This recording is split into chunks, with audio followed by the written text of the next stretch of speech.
ला इलाहा इल्लल्लाह मुहम्मदुर रसूलुल्लाह। बिस्मिल्लाहिर्रहमानिर्रहीम। इस्लामिक वर्ल्ड टीवी के दोस्तों अस्सलाम वालेकुम। दोस्तों, आज हम आपके लिए एक नई वीडियो के साथ हाजिर हुए हैं। दोस्तों, आज हम आपको इस वीडियो में ये बताएंगे कि अगर औरत की औलाद ना हो तो क्या वो किसी दूसरे शख्स से नाजायज ताल्लुकात इस्तवार कर औलाद हासिल कर सकती है। तो दोस्तों, ये बहुत ही अहम सवाल है औरतों के लिए, जो आजकल इस मुआशरे में काफी हद तक फैल चुका है। तो हमसे किसी ने ये सवाल किया था, तो मैंने सोचा इसके ऊपर एक वीडियो बनाकर अपने दोस्तों के साथ भी शेयर कर दूं। तो दोस्तों, चलते हैं अपनी वीडियो की जानिब।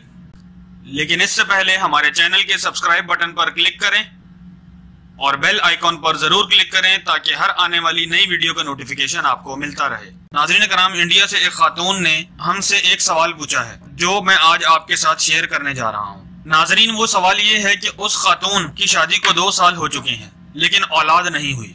तो उसकी वजह से उन खातून को ससुराल में धमकी मिल रही है, यहाँ तक कि उनके शौहर ने भी उन्हें तलाक देने का कहा है कि मैं तलाक दे दूंगा तुम्हें अगर औलाद नहीं हुई।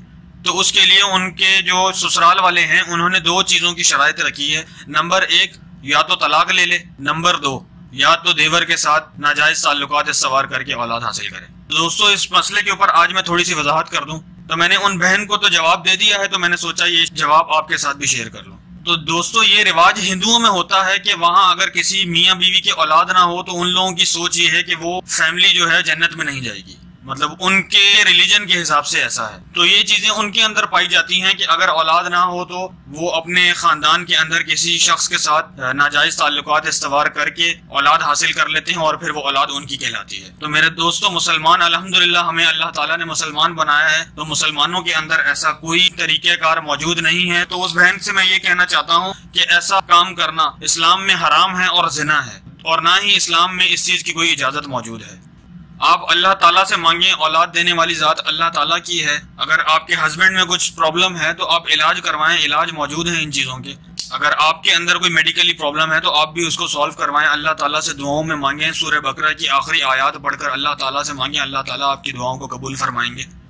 लेकिन अगर आपके शौहर फिर भी कहते हैं कि वो आपको तलाक देना चाहते हैं तो आप उनसे तलाक ले लें, ये बेहतर है बजाय इसके कि आप ये हराम काम और जिना किसी के साथ इख्तियार करें। तो मेरे दोस्तों, ये एक छोटा सा टॉपिक था जिसपे आज मैंने आपसे डिस्कस करना था और आपको इन्फॉर्मेशन देनी थी ताकि आप तक ये इन्फॉर्मेशन पहुंच सके। तो दोस्तों, इसी के साथ हमारी वीडियो का इख्तिताम हुआ चाहता है। मिलते हैं अगली वीडियो में एक नई वीडियो के साथ। अस्सलाम वालेकुम। अगर आपको हमारी वीडियो पसंद आई है तो हमारी वीडियो को लाइक करें और इस वीडियो को अपने दोस्तों के साथ जरूर शेयर करें और हमारे चैनल को सब्सक्राइब करें ताकि हर आने वाली नई वीडियो का नोटिफिकेशन आपको मिलता रहे।